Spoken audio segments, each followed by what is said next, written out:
GAD के हवाले से कि बेरोजगारों से कितना पैसा वसूल किया गया फॉर्म भरने में। नौकरी कोई लगा या ना लगा, आपकी भी मुश्किलात हम समझते हैं। 50 करोड़ रुपया 2 सालों का सिर्फ बच्चों ने फीस दिया सर, पीएससी और एसएसबी को।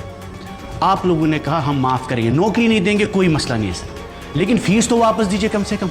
ये तो हमारा हक है, ये तो आपने भी वादा किया और आपको भी हम सबको रिजॉल्व करना चाहिए। अगर हम बच्चों को नौकरी नहीं दे सकते, कम से कम 50 करोड़ रुपया बेरोजगार बच्चों से वो कहाँ से लाएंगे पैसा?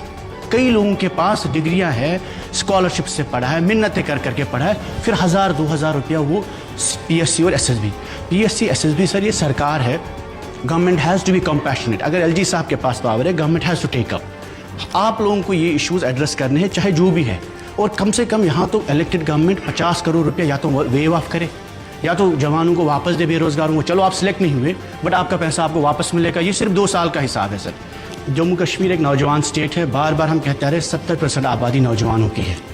And when I say 70% it means the age below 35।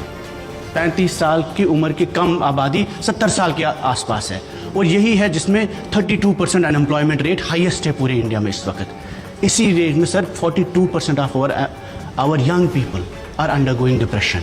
इस साल मेंटल हेल्थ हॉस्पिटल की ओपीडी 2 लाख है जम्मू कश्मीर में।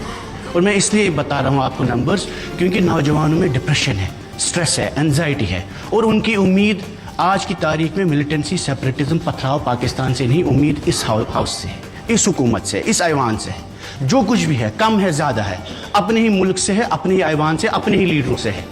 और ये जो डिप्रेशन बढ़ रहा है नौजवानों में sir, if governments focus in the budget has not been on human development, the entire focus is not on the young population. Your focus on the budget is not on the 70% of the population.